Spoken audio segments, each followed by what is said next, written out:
अस्सलाम वालेकुम नाज़रीन, आप देख रहे हैं सोचना होगा और मैं हूं डॉक्टर सजाद बुखारी। नाज़रीन, आज हम बात करेंगे पाक यूएस रिलेशन और इस वक्त बर्फ़ पिघलते हुए भी दिखाई दे रही है और काफ़ी हद तक अमेरिका के अंदर जो है अमेरिकी जो रुकने पार्लियामेंट हैं और पार्लियामेंटेरियंस हैं वो भी हक में आवाज़ उठा रहे हैं। इसी तरह अमेरिकी अंडर सेक्रेटरी दिफा बराए पॉलिसी कॉलिन काहिल ने सेनेट पैनल को बताया था कि पाकिस्तान अफगानिस्तान की सरजमीन को न सिर्फ अपने लिए बल्कि दीगर ममालिक के खिलाफ भी महफूज ठिकाने के तौर पर देखना नहीं चाहता। इसका बहुत पॉजिटिव इम्पैक्ट जाता है ओवरऑल, और ये पाकिस्तान हमेशा पुरअमन हमसायगी की बात करता है और अफगानिस्तान की जो सॉइल है, सरजमीन है, वो किसी मुल्क के खिलाफ इस्तेमाल ना हो। न सिर्फ पाकिस्तान की बात करता है बल्कि खित्ते के दीगर ममालिक के लिए जो अफगानिस्तान की सरजमीन दाइश की शक्ल में इस्तेमाल होती है, दाइश खुरासान या दीगर जो तंजीमें हैं, पाकिस्तान का ये मौक़िफ़ रोज़े रोशन की तरह आया है कि अफगानिस्तान की सरजमीन किसी भी हमसाया मुल्क के खिलाफ इस्तेमाल ना हो और अफगानिस्तान के अंदर एक पुरअमन और एक इस्तेहकाम और उसके साथ साथ वहाँ पे माशी इस्तेहकाम आए,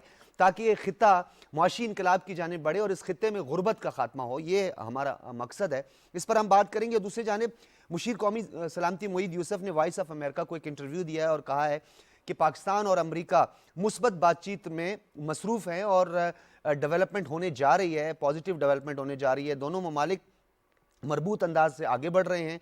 और दूसरी जानिब उन्होंने कहा है कि चंद अमरीकी ओहदेदारों के दावे को भी मुस्तरद कर दिया है कि काबुल में तालिबान की फतह के बाद एक बार फिर पाकिस्तान के जौहरी हथियारों की हिफाजत पर सवालात उठा दिए हैं। इसको भी काउंटर किया है मुशीर कौमी सलामती ने और उन्होंने कहा खुदा के फजल से पाकिस्तान के एटमी हथियार हमेशा से महफूज थे और महफूज रहेंगे। अगर कोई इस पर नींद उड़ाना चाहता है तो उसकी अपनी मर्जी है। इस पर हम बात करेंगे पाक यूएस रिलेशन मौजूदा हालात के तनाजुर में, और बात हम करेंगे बलूचिस्तान में नया सेटअप आया है। अब्दुल कुद्दूस बिजंजो जो पहले भी वज़ीर आला रह चुके हैं, अब एक मरतबा फिर वो वज़ारत आला के मनसब तक पहुँच चुके हैं और आज जान जमाली साहब जो है वो जान जमाली साहब स्पीकर बलूचिस्तान असम्बली का ओथ भी लेंगे और आज उसी हवाले से जो है वोटिंग का सिलसिला भी जारी है। और बलूचिस्तान और सी पैक को लेके, टापी को लेके, मास्को की पाइपलाइन को लेकर बलूचिस्तान की अपनी एक स्ट्रेटेजिक इंपॉर्टेंस है, उसको गुफ्तगू का महवर बनाएंगे। और ख़ास तौर पर बलूचिस्तान के अंदर जो सिक्योरिटी चैलेंजेस हैं और इंटेलिजेंस बेस्ड ऑपरेशन जो कामयाब हुए हैं, उसका क्या असर होगा और क्या नताइज बरामद हुए हैं उसके, उस पर भी बात करेंगे। मेहमानों का तारुफ करवाते चलें।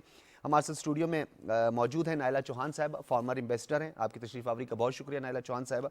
मतीन हैदर साहब हमारे साथ मौजूद हैं, सीनियर तज्ज़ियाकार हैं, बैनुल अक़वामी उमूर के माहिर हैं। आपकी फ़ौरन बीट होती है, आपके तजर्बात से इस्तिफ़ादा करेंगे और आप से मौजूदा सूरत हाल के बारे में और इस वक्त हमारी जो पॉलिसीज़ हैं उस पर भी बात करेंगे। लेफ्टिनेंट जनरल रिटायर्ड अमजद शेब साहब हमारे साथ मौजूद हैं, आपने स्काइप से हमें ज्वाइन किया है। जनरल साहब आपका भी बहुत शुक्रिया।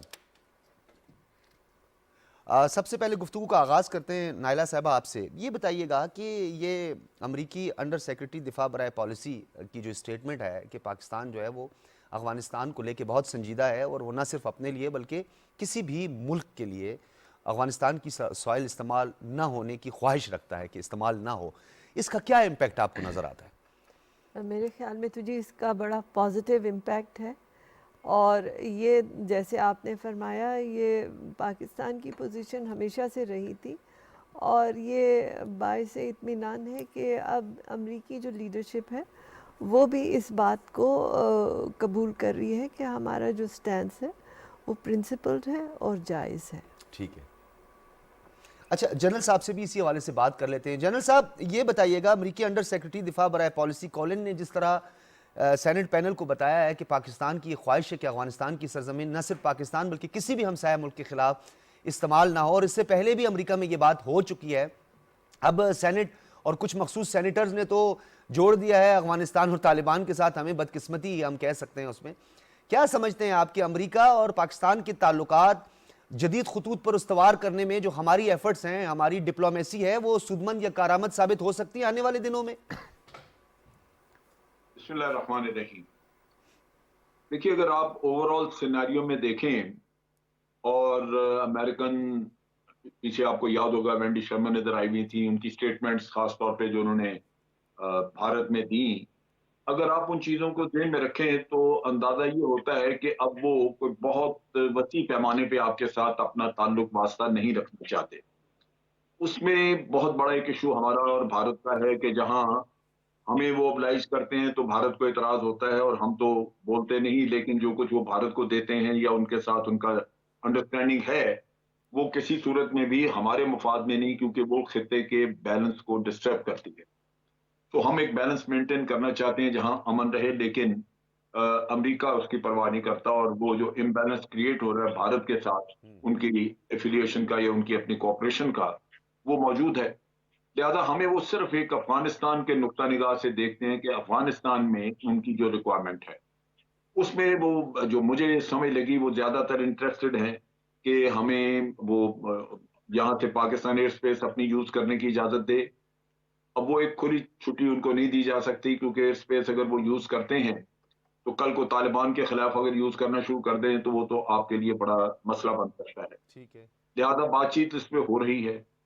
दूसरी तरफ ये है कि रशिया के फॉरेन मिनिस्टर ने 2 दिन पहले बड़ा वाज़ेह तौर पे कहा कि अब चूंकि यहाँ से अमेरिकन अफवाज निकल गई हैं, तो हम तमाम हमसाया ममालिक जितने भी हैं अफगानिस्तान के, उनको वाज़ेह तौर पे बता रहे हैं कि अभी किसी भी किस्म की अमेरिकन प्रेजेंस यहाँ नहीं होनी चाहिए, क्योंकि ये एक रीजन की स्टेबिलिटी का मसला है, रीजन में अमन लाने का मसला है, जो रीजनल पावर्स डेफिनेटली उसको उस नुक्ता निगाह से देख। ठीक है। पाकिस्तान की पोजीशन अगर उनको आज वाज़ेह है कि हम किसी टेररिस्ट को सपोर्ट नहीं करते, बस चाहते हैं कि टेररिज्म यहाँ से ना हो, तो ये तो उनको पहले भी पता था, क्योंकि अफगानिस्तान की सरजमीन अगर टेररिज्म के लिए यूज हो रही थी तो हम तो नहीं वहां बैठे थे, 20 साल से तो ये बैठे थे वहां। बिल्कुल सही बात है। हम कैसे कह सकते थे कि जी ये टेररिज्म वहां से हो, हम तो रोना रोते थे कि जी वहां से टेररिज्म बंद हो। ठीक है। तो वो चीज उनकी समझ में बहुत पहले से थी, लेकिन अब ये है कि वो उसको एतराफ कर रहे हैं। उसको पाकिस्तान को दबाने के लिए हमारा तालिबान के साथ ताल्लुक जोड़ा हुआ था, उन्हें खासतौर पर हकानी नेटवर्क का, जी। और वो उसको एक्सप्लॉइट कर रहे थे। अब वो एक्सप्लॉइटेशन नहीं है। ठीक है। तो अगर अफगानिस्तान के नुक्ता निगाह से हम देखें तो वो बिल्कुल मेंटेन करना चाहेंगे, ठीक है। अच्छा लेकिन जनरल वो क्या साहब, आपने करता है, आपने जो वो जी आपसे फैसिलिटीज लेना चाहते हैं, या तरफा देना कुछ नहीं चाहते आपको। ठीक है। अच्छा जनरल आपके साहब, ये साथ बताइएगा उनका कि ताल्लुक अमेरिका क्या था? हमसे वन साइडेड जो है वो हमेशा डिमांड भी करता रहा है। आपने जिस तरीके से कहा, सरगेई लारूफ ने, आपको याद होगा, यूरोप में जो मिसाइल की तनसीबात हैं उस पर शदीद तहफ़्फ़ुज़ात का इजहार किया था। ऑकस पर उन्होंने बहुत सारे सवालात उठाए, और साथ में उन्होंने सेंट्रल एशियन रिपब्लिक्स और ख़ास तौर पर कुछ ममालिक को कहा कि वो अमेरिका चाहता है कि वहाँ पर वो कोई अड्डे बना ले ताकि अफगानिस्तान पर नज़र रख सके। हम ये कतई तौर पर बर्दाश्त नहीं करेंगे। तो आप समझते हैं कि अब रीजनल अप्रोच नजर आ रही है, मॉस्को जो है वो काफी संजीदा ले रहा है ये तमाम डेवलपमेंट्स और ये मामलात को लेकर? बिल्कुल, मॉस्को समझता है कि ये थ्रेट है। उन्होंने बिल्कुल वादे कहा नेटो के लिए कि जनाब हमने नेटो से अपने जो अपने कॉन्टैक्ट पर्सन जो वापस बुलाया है वो हमने ठीक किया है, क्योंकि नेटो भी हमारा घेराव कर रहा है। ठीक है। अब नेटो और अमेरिका को आप आपस में अलग नहीं कर सकते, ये उन्हीं के बिहाफ पे काम हो रहा है। नेटो नेचुरली, अमेरिका उसके पीछे है, वही चलाने वाला है, वरना तो नेटो बताते खुद तो कुछ ना हो। तो इस वजह से वो अब चाहेंगे कि इस खित्ते में यहाँ पे, और खास तौर पे वो भी, और ईरानियन भी। सो हम रीजन को अब आइसोलेट नहीं कर सकते, अपने रीजन को एलियनेट नहीं कर सकते। हमारे लिए बड़ी टाइट रोप वॉकिंग होगी, और अगर हमने उनको अपने एयर स्पेस इस्तेमाल करने की इजाजत दी जो वो मांग रहे हैं, तो वो हमारे लिए रीजनली खासा प्रॉब्लम बनेगी, उसको अच्छा नहीं होगा, रीजन में उसको ठीक अच्छी है। तरह नहीं देखा जाएगा। ठीक है जनरल तो ये साहब। मेरा ख्याल है कि हमें इस पे सोच समझ के फैसला करना चाहिए। अच्छा ठीक है जनरल साहब, एक तो आपका जो नुक्ता नज़र है और आपका जो पॉइंट ऑफ व्यू है वो बड़ा अहमियत का हामिल है, बहुत इंपॉर्टेंस उसकी है कि अमेरिका इस वक्त जो है वो पाकिस्तान से सिर्फ डिमांड ही हमेशा करता रहा है और एकतरफा तौर पर जो है भारत को की वो सपोर्ट करता रहा है। नायला साहब, ये भी बताइएगा, जिस तरह जनरल साहब कह रहे थे, डिप्लोमेसी जो है वो इसमें कार फरमा है कि अमेरिका के साथ हमारे ताल्लुकात अब उस तरह नहीं रहे हैं। वेंडी शर्मन का भी उन्होंने बताया कि वो भी यहाँ पे आई थी। क्या वजूहत हैं कि अमेरिका में अब माजी की तरह जो है, क्योंकि एक तो आपको भी पता है कि जब अमेरिका को ज़रूरत पड़ती है तो पाकिस्तान ही जो है उसके लिए सबसे अहम मुल्क होता है, विड्राल के लिए भी सबसे अहम मुल्क होता है। काबुल के फ़्लाइट ऑपरेशन पर तारीफ़ें भी बहुत ज़्यादा होती हैं, विड्राल पर भी तारीफ़ें होती हैं। अब क्या वजह हुई, क्या नए क्वाड के बाद, ऑकस के बाद, या चाइना को कंटेन करने के लिए भारत के साथ अपने ताल्लुकात को वसअत देने के लिए जो है वो अमेरिका पाकिस्तान के साथ वो ताल्लुकात नहीं रखना चाह रहा, या हमारी तरफ से भी कोई ख़ास जेस्चर नहीं दिया? देखिए, मैं इतनी सिंपलिस्टिक टर्म्स में इसको डिफ़ाइन नहीं करना चाहूँगी। ये बड़े कॉम्प्लिकेटेड रिलेशनशिप्स हैं और इनको सिंपलिस्टिक अप्रोच जो है वो मिसलीडिंग हो जाती है। जो डायनामिक्स हिंदुस्तान और अमेरिका के हैं उनके पैरामीटर्स और हैं, और जो डायनामिक्स पाकिस्तान के अमेरिका के साथ हैं उसके पैरामीटर्स और हैं। हमें इनको कंफ्यूज नहीं करना चाहिए। ठीक है। हमारा जो रिलेशनशिप है अमेरिका से वो बहुत पुराना है। ये 1979 के बाद जो है वो ट्रांजैक्शनल उसमें एक फ़ेज़ आ गया है, जिसमें उन्होंने फिर एफपैक भी ऐड कर दिया और भी और सी चीज़ें ऐड कर दी। लेकिन उन्हें भी पता है कि पाकिस्तान के बग़ैर उनकी दाल नहीं गलने वाली। ठीक है। और हिंदुस्तान पे उन्होंने, क्या वो वाकई हिंदुस्तान को चीन के ख़िलाफ़ यूज़ कर सकते हैं? क्या वाकई हिंदुस्तान में वो ताकत है कि वो चीन के ख़िलाफ़ खड़ा हो सके? तो ये न्यूक्लियर सबमरीन, ये क्वाड, ये सब कुछ जो आप देख रही हैं, आप नहीं समझती कि ये उसी जानिब एक देखिए, पेशरफ्त वो है? न्यूक्लियर सबमरीन्स नहीं है, वो न्यूक्लियर पावर्ड सबमरीन्स हैं। और ये जो है एक वो स्टैंड्स लेती हैं, ममालिक लेते हैं जब उन्होंने कोई एक मैसेज देना हो। अब देखिए, कोल्ड वॉर तो ख़त्म हो चुकी है, अब उसका एक नया जो है वो एवोल्यूशन हो गई है, जहाँ पे रूस के बजाय चीन को वो सामने ला रहे हैं। और उसमें जो है वो चीन को कंटेन करने के लिए इस तरह की मैसेजिंग कर रहे हैं। लेकिन ये मैसेजिंग कंफ्यूजिंग है, बिकॉज़ चीन के साथ वो क्या वाकई ही कन्फ्रंटेशन ले सकते हैं, और क्या वो चाहते हैं इसमें कन्फ्रंटेशन? तो अमूमन जब हाथी लड़ते हैं तो चूंटियां ही पिसती हैं, तो हिंदुस्तान को भी ये सोच लेना लेकिन कभी कभी चाहिए। चूंटी जो है वो गलतफहमी का हाथी शिकार हो जाता है, अगर वो चूंटी भी उसकी सूंड में चली जाए तो लग पता जाता है। तो बस यही बात है। ठीक है। अच्छा मतीन हैदर साहब, ये बताइएगा कि ये जो दोहरा मयार जिसकी हम बार बार बात करते हैं कि आप तो एक तो आर्म रेस की बात करते हैं और यूनाइटेड नेशन जो है इस पर बड़े अपने सीरियस कंसर्न्स रखता है, उस पर बड़ी डिबेट भी होती रही है, सिक्योरिटी काउंसिल ने इस पर बड़े मामलात उठाए। हिंदुस्तान बैनुल बर्रे आज़मी बैलिस्टिक मिसाइल का तजर्बा करता है, उस पर अमेरिका टस से मस नहीं होता, लेकिन चाइना एक एक्सपेरिमेंट करता है या कोई मिसाइल का तजर्बा करता है तो उस पर तो पूरी दुनिया को तहफ़्फ़ुज़ात हो जाते हैं। तो आप नहीं समझते कि अमेरिका के दोहरे मेयार को अब भांप लिया है, समझ लिया है, और चीन जो है वो एक कंसिस्टेंट जो है वो अपनी एफर्ट्स दिखा रहा है, वो अपना काम कर रहा है और बड़ी खामोशी से कर रहा है? जी, बहुत शुक्रिया डॉक्टर सजाद बुखारी साहब। बिस्मिल्लाहिर्रहमानिर्रहीम। बिल्कुल, ये जो हिंदुस्तान की जो ख्वाहिश है ख़ित्ते पे बालादस्ती की और असले की दौड़ में जिस तेज़ी के साथ हिंदुस्तान शामिल हो रहा है, मिज़ाइल देखिए तो एक के बाद दूसरा मिज़ाइल का तजर्बा, फ़ाइटर जेट देखिए तो फ्रांस से फ़ाइटर जेट्स ले रहे हैं, उसके बाद और कंट्रीज़ के साथ उनकी डिफेंस डील। तो ये किसके साथ ये सारा किसके साथ कर रहे हैं? चीन के साथ तो वो लड़ नहीं सकते। ये वो तमाम तर चीज़ें हिंदुस्तान, ये मिज़ाइल्स, उसका जौहरी प्रोग्राम, उसका ये गोला बारूद, उसके नए टैंक्स और जो फ्रेंच फाइटर जेट्स उन्होंने लिए और जिसके ऊपर उन्होंने बड़ी जिसे कहते हैं बड़ी खुशियाँ मनाई, और पाकिस्तान ने उसका बड़ा मौसर अंदाज में जवाब दिया कि वो इसे भी इस्तेमाल करके देख लें और 27 फरवरी को वो भूलेंगे नहीं, चाहे जिस किस्म का मर्जी जहाज़ पाकिस्तान की तरफ ले आए। पाकिस्तान के शाहीन भी जो हैं और पाकिस्तान के पास जितने भी फाइटर जेट्स हैं, स्पेशली आपने चीन का जिक्र किया तो JF थंडर 17 जो है that is capable of carrying conventional and non conventional weapons.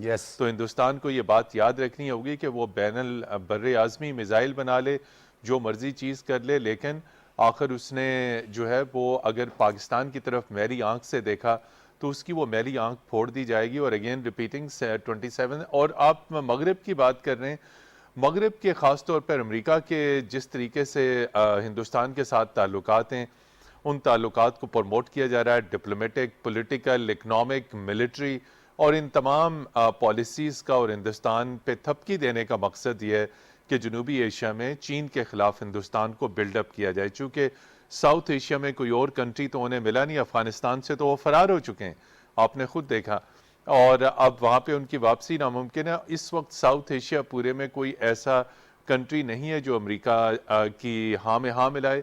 और आला तरीन अमरीकी अहदेदार नई दिल्ली का दौरा करें, इस नई एडमिनिस्ट्रेशन के वज़ीर दफ़ा दौरा कर चुके हैं, वज़ीर ख़ारजा दौरा कर चुके हैं, और फिर जब पाकिस्तान की बारी आती है तो पाकिस्तान को नज़रअंदाज कर देते हैं और कहते हैं पाकिस्तान के साथ तो ताल्लुकात पर हम नज़रसानी करेंगे। तो क्या इसकी एक वजह मतीन हैदर साहब आप नहीं समझते कि रीजनल कनेक्टिविटी, सी पैक, टापी मॉस्को के साथ हमारी कुर्बतें, बीजिंग के साथ एक अलायंस, और फिर ये अभी जो मॉस्को फॉर्मेट था जिसमें अपने अफगानिस्तान एजेंट को के भेज ऊपर। दिया, जी। जिसमें अपने एजेंट को भेज दिया अमेरिका ने, तो आप नहीं समझते ये एक वजह भी उसमें है कि जिसकी वजह से वो एक जेस्चर देना चाह रहे हैं अमेरिका? जी बिल्कुल, डॉक्टर सजाद बुखारी साहब, जिस तरीके से पाकिस्तान और चीन की बढ़ती हुई जो है वो कुर्बतें हैं, स्ट्रेटेजिक पार्टनरशिप है और गैर मुतज़लज़ल जो ताल्लुकात हैं जो किसी भी डेवलपमेंट से मुतासर नहीं हो सकते, बीजिंग इस्लामाबाद के ताल्लुकात, उसके बाद आपने देखा और हमारे जो पैनलिस्ट हैं वो भी एग्री करेंगे कि पाकिस्तान और रूस के दरमियान गुज़िश्ता कई बरसों से ताल्लुकात बढ़े और ख़ास तौर पे जब रूसी वज़ीर ख़ारजा ने पाकिस्तान का दौरा किया था तो पाकिस्तान के जो कुछ नुकात थे, डिमांड्स थी पाकिस्तान में समाजी और इक़्तिसादी तरक्की के लिए, कुछ डिफेंस की नीड्स थी, तो रूसी वज़ीर ख़ारजा ने जो लिस्ट उनके सामने रखी गई थी वो लिस्ट पॉकेट में डाली और एक जवाब दिया था, डन। इससे मतलब है कि अब रूस पाकिस्तान के ऊपर बेइंतहा ट्रस्ट करता है। उन्हें पता चल गया कि हिंदुस्तान की बनिस्बत पाकिस्तान काबिले एतमाद दोस्त हो सकता है और पाकिस्तान के साथ जो पार्टनरशिप है वो यकीनी तौर पे आगे बढ़ सकती है। तो ये जो रशिया पाकिस्तान की रिलेशनशिप है, चाइना पाकिस्तान की रिलेशनशिप है, आपने सी पैक, टैपी, इन तमाम चीज़ों का जिक्र किया। हमारी इतलात ये हैं कि अमरीकन जब अंदर मुज़ाकरात की मेज़ पे बैठते हैं तो पाकिस्तान की तारीफ़ करते हैं, भाई अफ़गानिस्तान में तो आपने हमें बचाया।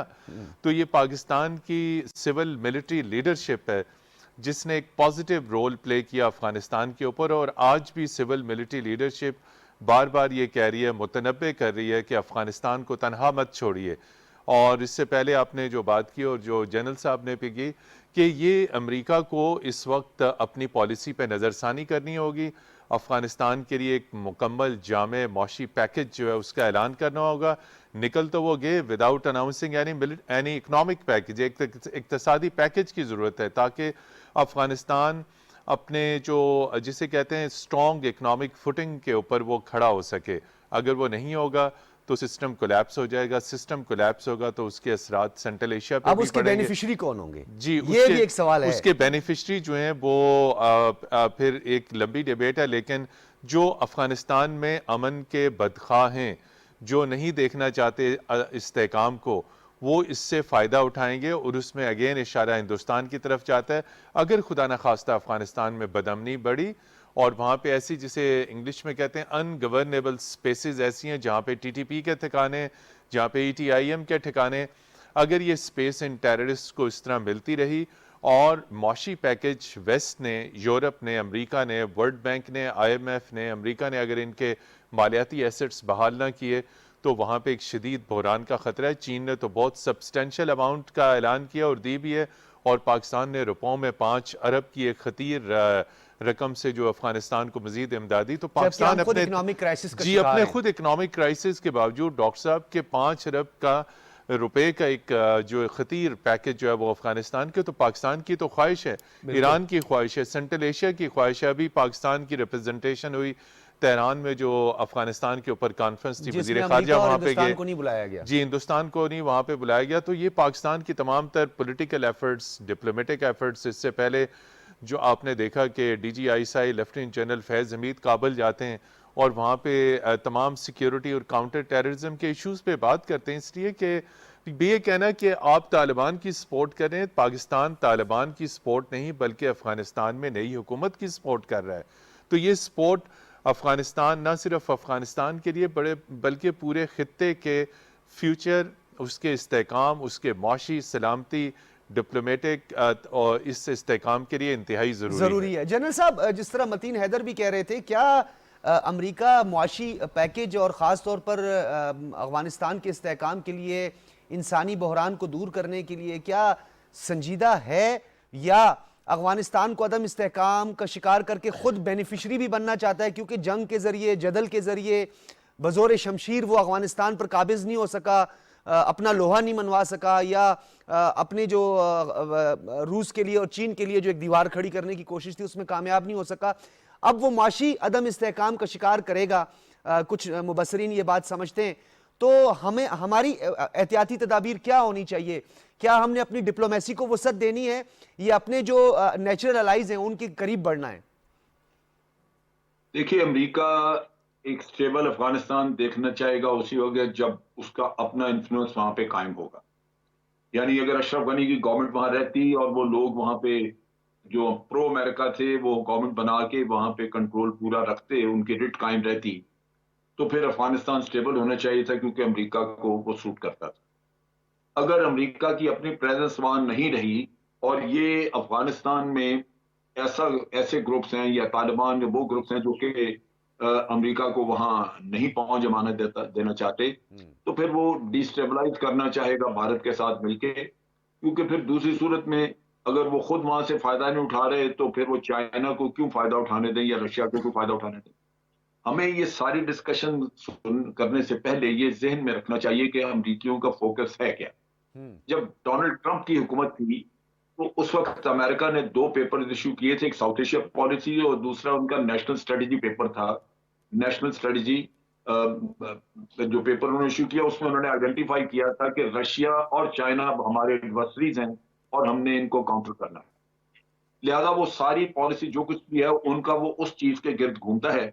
उसमें हम लोग सारे, पाकिस्तान हो या इंडिया हो या कोई, ये उस गोल तक पहुंचने के लिए उनको मोरे चाहिए जो वो इस्तेमाल करें। सही।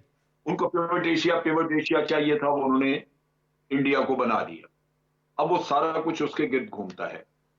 हम इंडिया को अपना दुश्मन समझते हैं, नंबर 1 दुश्मन समझते हैं, और चाइना हमारा नंबर 1 दोस्त है। अमेरिका का नंबर 1 दोस्त इंडिया है और चाइना उनका नंबर 1 दुश्मन है।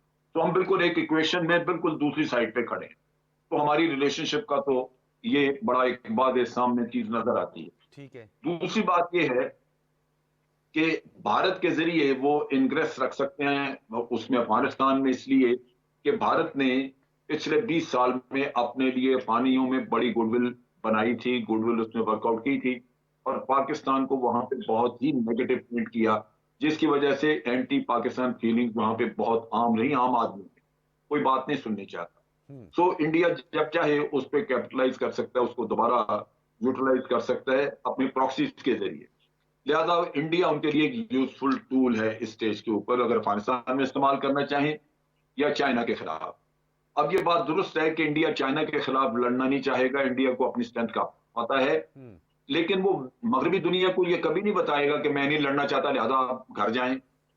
वो उनको यही कहेगा कि जी हम तैयारी कर रहे हैं, लिहाजा वो उसको हर तरह की टेक्नोलॉजी देंगे, सब कुछ देंगे, लेकिन उससे बैलेंस साउथ एशिया में खराब होगा, क्योंकि अल्टीमेटली इंडिया पाकिस्तान के खिलाफ ही लड़ता। आप देखिए कि अगर इंडियन लीडर्स की स्टेटमेंट्स आप पिछले 2 साल की निकाल के देख लें, तो चाइना ने जो उनका 1000 मुरब्बा किलोमीटर का इलाका, जैसे वो कहते हैं हमारा, वो चाइना ने ले लिया गलवान वैली में। गलवान वैली में बिल्कुल। उसका कोई रोना नहीं रोता नजर आता, उनके कोई लीडर उसका रोना नहीं रोते। पाकिस्तान को कहते हैं हम अभी भी करेंगे आपके ऊपर जी, हम ये सर्जिकल स्ट्राइक्स करेंगे, हम ये करेंगे वो करेंगे, क्योंकि वो उनका सारा फोकस पाकिस्तान है। सो अमेरिका जो जी चाहे देता रहे उनको, अल्टीमेटली उनके लिए टारगेट पाकिस्तान है। तो जनरल तो साहब ये ये अपने हमें समझ पॉलिटिकल लेना चाहिए ऑब्जेक्टिव कि के हम लिए दोनों हिंदुस्तान तरफ जो से है वो पूरी की पूरी कौम को दांव पे लगा दिया है। उनकी क्रेडिबिलिटी आप छोड़ दें, उनकी गुर्बत छोड़ दें, उनके फ्यूचर को प्रोड्यूस करने की बजाय अगर वो सारा फोकस पाकिस्तान बैशिंग या पाकिस्तान पर ही लगा देगा, तो आप नहीं समझते कि ये हिंदुस्तान के वासियों के साथ भी बहुत बड़ी ज्यादती होगी? नहीं, वो तो हो रही है, क्योंकि वहां पे आज जो हुकूमत है वो पाकिस्तान के खिलाफ तो एक हमारा हमारा एक कश्मीर का तनाजा भी है, लेकिन असल चीज जो है वो हिस्ट्री में वो 800 साल की बात करते हैं, जो हमारी मुसलमान और हिंदू की दुश्मनी। चुनाचे उसी दुश्मनी के तहत मोदी गवर्नमेंट ने अपने मुल्क में मुसलमानों का बेड़ा गर्क करके रख दिया, कश्मीर में भी कर रहे हैं। तो वो तो असल दुश्मन जो वहां पे समझा जा रहा है वो मुसलमान को समझा जा रहा है। उस भारत में नफरत की एक ऐसी फिजा कायम कर दी गई है। चाइना को वो नहीं देख रहे, चाइना उनको खा जाए वो उसकी बात नहीं करेंगे, लेकिन ये पाकिस्तान और मुसलमान और ये उनकी एक दुखती रग है, इसके ऊपर वो काम कर रहे हैं। ठीक है। लिहाजा जो कुछ हो रहा है उसका मलबा आप पे आएगा। तो अफगानिस्तान के रेफरेंस से मैं ये कह रहा था कि अफगानिस्तान में आज जो गुडविल है वो तालिबान की हद तक पाकिस्तान के लिए है, लेकिन हमें बहुत लंबा रास्ता तय करना है जो पब्लिक में हमने वहां पे गुडविल बनानी है। ठीक है। पाकिस्तान की कोशिश हमेशा ये रही है कि अफगानिस्तान में अमन आए। हम किसी धड़े को सपोर्ट करने की बात नहीं करते रहे। हमने तो ये कहा था कि तालिबान सबके साथ बातचीत करें। अगर अशरफ गनी को रोके रखा भारत ने और बात नहीं उसने की तो हमारा तो कसूर नहीं है। हम तो यही कहते थे कि ये सारा, और आज भी हमारी कोशिश ये है कि वहां पे इंक्लूसिव गवर्नमेंट बने और अमन आए। लेकिन भारत ये चीज नहीं चाहेगा, क्योंकि अगर तालिबान हुकूमत में रहते हैं तो भारत की दाल गलनी मुश्किल होगी। लिहाजा वो हमेशा यही किसी न किसी को सपोर्ट करेगा कि वो तालिबान को खत्म करें या भारत की अपनी मतलब की हुकूमत आए, जिससे इंस्टेबिलिटी रहेगी, अफगानिस्तान में अमन नहीं आएगा। ये वो फर्क है हमारी और भारत के। तो अच्छा, इसमें एक मैं जुमला ये इन्हीं की बात को आगे कि तालिबान की गवर्नमेंट आने से जो इंडिया का टेररिज्म का नेटवर्क था अफगानिस्तान के अंदर, पाकिस्तान मुखालिफ वो टूटा है। अच्छा, दूसरा एक और भी बड़ा अहम है जनरल साहब, बाज औकात हम नजरअंदाज कर देते हैं, ये पसे पुश्त डाल देते हैं, लेकिन डेफिनेटली अंदरूनी खाना जो है ये इंटरनली उस पर बहुत ज्यादा काम हो रहा होगा अफगानिस्तान में। अमरुल्लाह साले और अशरफ गनी गो के मौजूद हैं नहीं अफगानिस्तान में, ये हैं, इससे हमें कोई सरोकार नहीं है, लेकिन वो अपनी साजिशों के सिलसिले को जारी रखे हुए हैं। वो कुछ भी कर सकते हैं और अमन के जो दुश्मन अनासिर है उनके साथ हाथ मिला सकते हैं। बुखारी साहब, इसमें इराक का मॉडल ज़हन में रखें। यहां बिल्कुल एग्जैक्टली वही हुआ है कि अफगानिस्तान की अपनी ट्रेंड आर्मी, जो कि अमेरिका ने ट्रेन की थी और भारत ने ट्रेन की थी, वो कोलैप्स कर गई है। आज वो आर्मी ऑर्गेनाइज शक्ल में मौजूद नहीं। तालिबान के अपने जो फाइटर्स हैं वो कंट्रोल कर रहे हैं। ठीक है। वो 3-3.5 लाख लोग जो उस वक्त पुलिस में थे, उनकी आर्मी में थे, इंटेलिजेंस में थे, आज वो बेकार है, उनको कोई तनख्वाह देने वाला नहीं है, वो कुछ नहीं कर रहे। इनको किसी ने यूटिलाइज किया, खासतौर पे भारत पैसा लगाया। तो जिस तरह वहां दाइश बनी थी, यहां एक ग्रुप बन सकता है उस तरह का जो तालिबान के खिलाफ लड़ेगा, और वो ट्रेंड लोग होंगे, वो बिल्कुल जो कि वेपन्स हर तरह के इस्तेमाल करना जानते होंगे। उनको सिर्फ वहां पे वेपन्स प्रोवाइड किए जाएंगे और ये लड़ेंगे। ठीक है। नतीजा ये कि तालिबान को बहुत बड़ा खतरा हो सकता है इन एलिमेंट से। और जब ये सूरत हाल बनेगी कि वहां पे एक इंस्टेबिलिटी इतनी ज्यादा आ जाए, तो ये अशरफ गनी और अमरुल्लाह साले ये उस वक्त कारामद होंगे, ये एक गवर्नमेंट इन एग्जाइल बनाएंगे और वहां से बाहर से कंट्रोल करेंगे। ठीक है। ये खतरा मौजूद है। ये डिजाइन है जो हो सकता है कि ये इंप्लीमेंट हो या हो सकता है ना हो। ना होने की जो है वो यही है कि रीजनल कंट्रीज को तालिबान को इस तरह सपोर्ट करना चाहिए। ठीक है कि उनकी इंक्लूसिव गवर्नमेंट भी बन जाए, वहां पे अमन भी आ जाए, ताकि बाहर के ये मोहरे जो हैं ये आहिस्ता आहिस्ता बेकार हो जाए। वरना ये सिनेरियो बन सकता है जो इराक में। बिल्कुल आप सही कह रहे हैं। अच्छा नाइला साहिबा, जिस तरह जनरल साहब भी कह रहे हैं कि हमें एहतियात बरतनी है, तालिबान को भी खास तौर पर कि एक पसे पुश्त नहीं रखा जा सकता, क्योंकि अशरफ गनी और अमरुल्लाह साले जो हैं वो अपनी कोशिशें तो डेफिनेटली करेंगे, और फिर अमेरिका ने हिंदुस्तान ने जो वहाँ पे कैंप बनाए, फिर ट्रेनिंग दी, फिर वो न्यू दिल्ली और मुंबई तक की उनकी सड़कों पे भी वो लोग नज़र आए, वहाँ पे किस तरह उनको ट्रेंड किया गया, तो वो तो साजिशें अपनी कर सकते हैं। लेकिन रीजन को आप किस तरह देख रही हैं कि रीजनल कंट्रीज़ जो हैं, क्या अफगानिस्तान को लेकर इतने संजीदा आपको नज़र आते हैं कि वो अफगानिस्तान की सॉइल को महफूज रखने के लिए या वहाँ पे मुआशी बहरान से बचने के लिए वो कोई किरदार अदा करें, या वो कुछ आउट ऑफ द वे जाएं, या उनको लेकर थोड़ा सा एक वो जो कहते हैं इमोशनल किस्म की या एग्रेसिव टोन लें रखें पूरी दुनिया के सामने, ताकि अफगानिस्तान में इस्तेहकाम रहे? देखिए, रीजन में अगर आप देखें तो आपको याद होगा हिंदुस्तान का दावा था कि पाकिस्तान को आइसोलेट करेंगे, लेकिन अगर रीजन में देखा जाए तो हिंदुस्तान आइसोलेट हुआ है। पाकिस्तान के दोस्ती, जैसे अर्लियर पैनलिस्ट ने भी कहा, रूस से भी बहुत अच्छी हुई है, चीन से हमारी बहुत पुरानी दोस्ती है, अभी आपने ईरान के साथ भी देखा। Pakistan actually central role play कर रहा है इधर अमन की खातिर, जबकि हिंदुस्तान और अमेरिका, इनकी जो अलायंस है बेसिकली है कि यहाँ पे एक कंट्रोल केओस रहे, और कंट्रोल केओस का मतलब ये है कि यहाँ पे तरक्की ना हो, इंस्टेबिलिटी रहे, जिसका इफेक्ट फिर इधर पूरे खित्ते में रहे, और उसकी वजह से हिंदुस्तान अपनी हेजमोनिक डिज़ाइंस को फुलफ़िल कर सके। लेकिन आप देखिए कि जो रीसेंट समिट्स हुए हैं, इनमें regional countries have taken charge, और उसमें हिंदुस्तान को भी नहीं बुलाया, और उसमें सारी स्ट्रैटेजीज़ डिस्कस की गई हैं।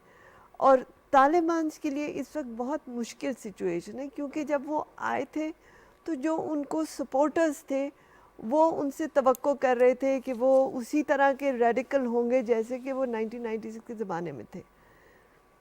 अब जो है, जो इंटरनेशनल प्रेशर है, जो उनको पैसे उनके फ्रीज हुए में हैं, उसकी खातिर कॉम्प्रोमाइज़ करने पड़ रहे हैं। उधर से वो प्रेशर है, इधर से ये प्रेशर है।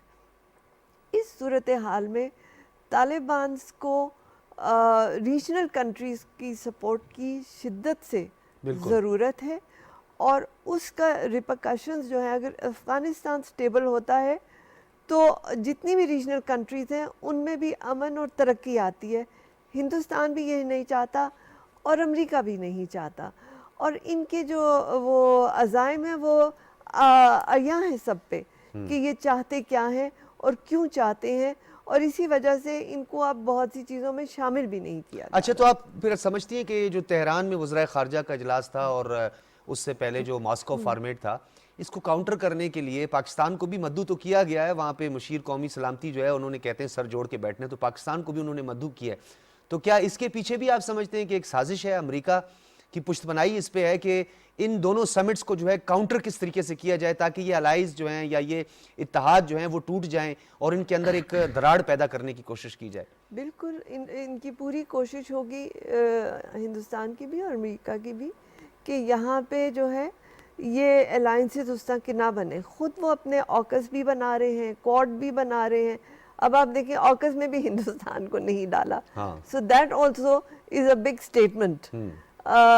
तो हिंदुस्तान के साथ अमेरिका रिलेशंस पे आपको इतनी फिक्रमंद नहीं होना चाहिए। और जैसे मतीन ने कहा, हिंदुस्तान को वैसे तो वो पोस्चरिंग करता है कि चीन के ख़िलाफ़ है, पर उनकी जितने भी डिज़ाइंस हैं वो पाकिस्तान के ख़िलाफ़ होते हैं, और उनकी वही सोच है, और वो उसी अपनी सोच के अंदर जो है ना, वो जैसे कुएं का मेंढक होता है, वो उसी में दबे हुए हैं, उससे बाहर नहीं निकल सकते। अच्छा मतीन हैदर साहब, आप थोड़ी देर पहले भी ये बात करते थे जब जनरल साहब गुफ्तगू कर रहे थे कि अब अफगानिस्तान की सॉइल जो है उसको नहीं इस्तेमाल किया जा सकता, दहशतगर्दी के कैंप नहीं बनाए जा सकते, हमारा जो डोजियर जो हमने ऑलरेडी दस्तावेजी शक्ल में अक़वाम मुत्तहिदा में जमा करवाया, इससे पहले हमारे वज़ीर ख़ारजा शाह महमूद कुरैशी भी डोजियर जमा करवा चुके हैं। DGISPR के हमरा उन्होंने एक प्रेस कॉन्फ्रेंस भी की थी जिसमें उन्होंने बताया था कि कहाँ कहाँ उन्होंने कैंप बनाए हैं। लेकिन बलूचिस्तान को लेकर हम ज़रूर बात करेंगे कि बलूचिस्तान में एक तो पॉलिटिकल नया सेटअप आया है, सियासी अदम इस्तेहकाम की कोशिश तो की गई कि बलूचिस्तान के अंदर पॉलिटिकल इंस्टेबिलिटी आए ताकि उसका फ़ायदा भरपूर उठाया जाए। तो इसका मतलब है कि अब बलूचिस्तान के लोग भी इंशाल्लाह सुख का सांस लेंगे, क्योंकि अफगानिस्तान की जब सरजमीन इस्तेमाल नहीं होगी पाकिस्तान के खिलाफ, तो बलूचिस्तान तो उनका हब समझ ले, मेन टारगेट था कि वो सी पैक से लेकर कोयटा, बलूचिस्तान, टापी और ये तमाम मंसूबे जो है उसकी मरकजी हैसियत तो बलूचिस्तान है। बिल्कुल डॉक्टर सजाद बुखारी साहब, जो इस वक्त बलूचिस्तान है उसकी जो अहमियत है वो तस्वीराती है पाकिस्तान के लिए, यानी स्ट्रेटेजिक इम्पोर्टेंस है ना सिर्फ पाकिस्तान के लिए बल्कि पूरे खित्ते के लिए। और जो आपने जिन कुव्वतों का जिक्र किया, मैडम एम्बेसडर नायला चौहान ने भी और आपने भी और जनरल साहब ने भी, वो कुव्वतें जो पाकिस्तान को सलामत नहीं देखना चाहती, मुस्तहकम नहीं देखना चाहती, उनका फोकस है बलूचिस्तान। इसलिए कि बलूचिस्तान में गवादर की जो बंदरगाह है वो गर्म पानियों की बंदरगाह है, और उसका अगर ये मुस्तकबिल में डेवलप होती है, सी पैक अपने हतमी नतीजे तक पॉजिटिवली पहुँचता है, तो आपका अफ़गानिस्तान, आपका वस्ती एशिया, आपका चीन मुकम्मल तौर पे आप देखिए पाकिस्तान एक तजारती हब बन जाएगा। और इसीलिए आपने ये देखा कि बलूचिस्तान में एक सियासी क्राइसिस पैदा करने की कोशिश की गई। लेकिन खुशाइंद बात यह है कि जो गुज़िश्ता वज़ीर आला थे, साबिक वज़ीर आला, उन्होंने फौरी तौर पर इस्तीफ़ा दिया जब उन्हें पता चल गया कि नो कॉन्फिडेंस की तहरीक के ज़रिए उन्हें जो है वो अच्छा, हटा दिया। के थोड़े पॉलिटिकल डायनामिक्स भी बाकी एज कंपेयर दीगर प्रोविंस से बहुत मुख्तलिफ हैं, बहुत मुख्तलिफ हैं। तो मैं समझता हूँ कि बलूचिस्तान में पॉलिटिकल स्टेबिलिटी यानी सियासी इस्तेहकाम अज़ हद ज़रूरी है, उसके साथ साथ सिक्योरिटी इस्तेहकाम ज़रूरी है। बॉर्डर फेंसिंग जो है वो अफ़गानिस्तान के साथ हो चुकी है, ईरान पाकिस्तान की सरहद के ऊपर भी सिक्योरिटी इंतहाई मौसर और चौकन्ना है, और इन तमाम तर इक़दाम का मकसद यही है कि अब किसी किस्म के दहशतगर्द, आप समझते हैं कि मशरकी जो हमें मगरबी सरहद पे जो चैलेंजेस थे, मसाइल थे, अब बलूचिस्तान के इस्तेहकाम के बाद और अगर वहाँ पे मदाखलत नहीं होती, डेफिनेटली कॉन्शियस तो हमने रहना है, बहुत एहतियात बरतनी है, लेकिन आप नहीं समझते कि बलूचिस्तान से बर्डन थोड़ा कम होगा तो हमारी सिक्योरिटी फोर्सेज जिन्होंने इंटेलिजेंस बेस्ड ऑपरेशन किए, जनरल साहब भी सुन रहे हैं, कलाट डिवीजन जिसके 7 से ज्यादा डिस्ट्रिक्ट हैं, फिर मकरान है, फिर जोब डिवीजन है, फिर जिसके साथ ड्यूरेंट लाइन भी है, तो बहुत ज्यादा डिप्लॉयमेंट वहां पे हुई हुई है, FC की डिप्लॉयमेंट हुई हुई है, फोर्सेज जो है वो अपना काम कर रही हैं, बर्डन कम होगा तो हम मशरकी सरहद पर हमारी तवज्जो ज्यादा होगी जहां भारत गड़बड़ कर रहा है। बिल्कुल बुखारी साहब आप सही कह रहे हैं कि अगर हम लाइन ऑफ कंट्रोल की बात करें तो उस पर तो जिसे कहते हैं सीज फायर का जो एग्रीमेंट था उसकी तजदीद की गई है, यानी उस पर प्लेजिंग की गई है।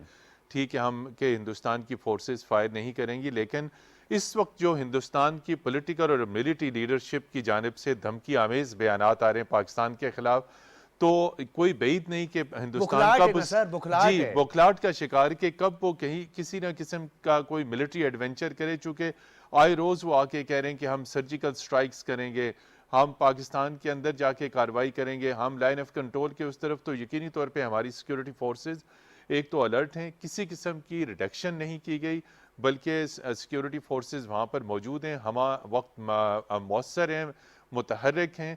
और रिसेंटली जो कोर कमांडर्स की मीटिंग हुई ये और इससे पहले वाली भी, उसमें मुकम्मल जायज़ा लिया जाता है मशरकी सरहदों का बशमूल लाइन ऑफ कंट्रोल।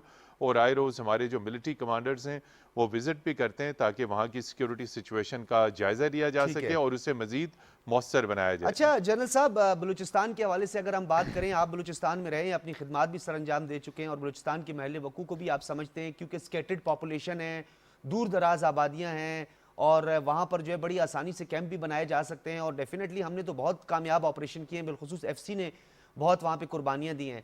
आप नहीं समझते कि हमें बलूचिस्तान में लेवीज जो है उसको ज़्यादा से ज़्यादा वेल इक्विप्ड करना है, मकामी जो वहाँ की पुलिस है, क्योंकि जो एडमिनिस्ट्रेशन है, लोकल एडमिनिस्ट्रेशन है, उसका एक अच्छा कोऑर्डिनेशन हो तो हम बड़े अच्छे बर वक्त फैसले और ऑपरेशन कर सकते हैं। और माजी में भी ये एक्सपेरिमेंट हमने किए, बहुत कामयाब हुए।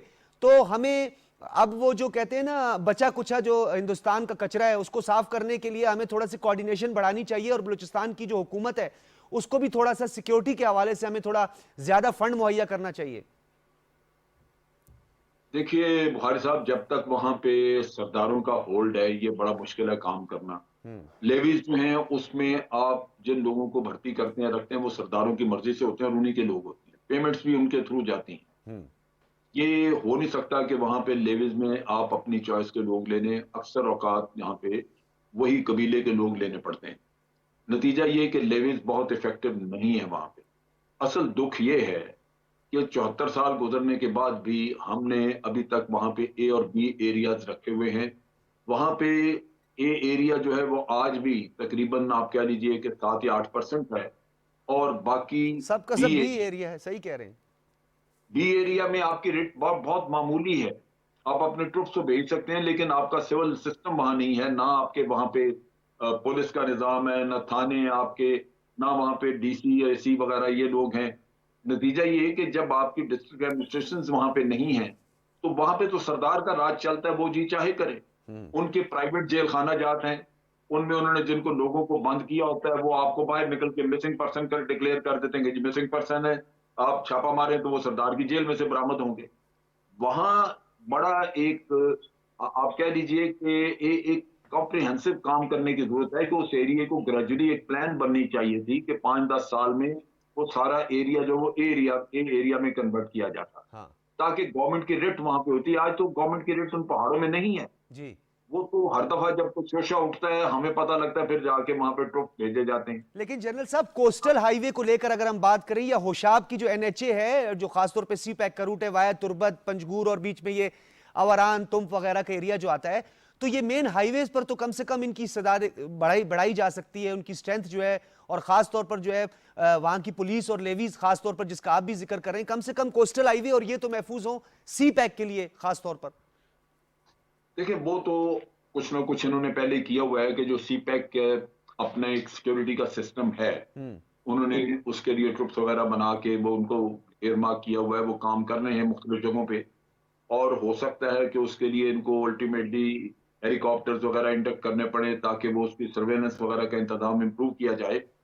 लेकिन वो 24 आवर्स और सारा हर एक लिंक उसका उसका दिफा करना वो इस इलाके में थोड़ा मुश्किल है, क्योंकि आपने देखा है ये जो कोस्टल हाईवे इसके राइट साइड पे सारे पहाड़ हैं, बिल्कुल बहुत ऊंचे नहीं लेकिन हैं, और वो पहाड़ भी बड़े ट्रिकी किस्म के, और उनमें लोग छुप छुपा के तो ये करते हैं, कहीं ना कहीं एम्बुश होती है तो ट्रुप्स वगैरह मारे गए हैं।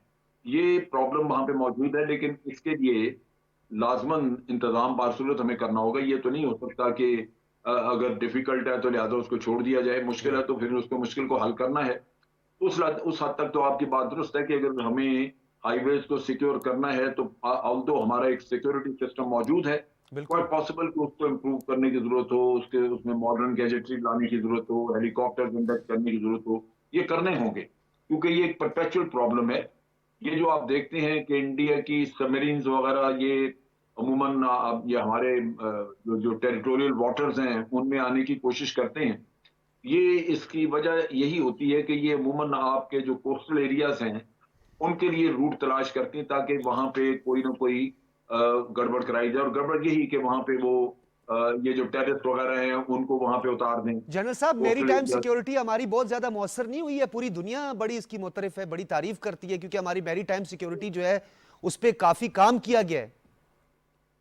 देखें, इसी वजह से ये इनके सबमरीन्स की ये तीसरी चौथी कोशिश थी जो कामयाब नहीं हुई, नाकाम बनाई गई है, बिल्कुल। ये नाकाम हुई। वरना अगर आपकी सिक्योरिटी कमजोर होती तो ये तो आपको आपको अपने कोस्टल एरियाज कंट्रोल करने बड़ा मुश्किल बन जाता। तो ये इश्यूज रहेंगे क्योंकि आपका एक तरह का एक कंपटीशन है, एक दुश्मन है, वो लगातार एक काम पे लगा हुआ है और आप हैं कि अपने डिफेंस करने में लगे हुए हैं।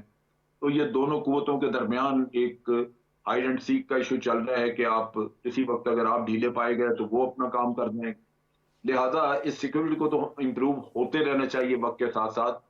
खास तौर पे इसकी मॉडर्नाइजेशन करने की जरूरत होगी ताकि आपके पास मॉडर्न टेक्निकल अरेंजमेंट्स हों कि आप कहीं दूर बैठे भी उसको सिक्योर अपने अपने इलाके को सिक्योर ठीक कर है, सकें। ठीक है। नायला तो साहबा, चीज जी जी जी, जनरल साहब कुछ कहना चाह रहे हैं, प्लीज। नहीं नहीं, मैंने ये कहा कि ये एक कंटिन्यूस प्रोसेस होगा, ये चलता रहे। ठीक है।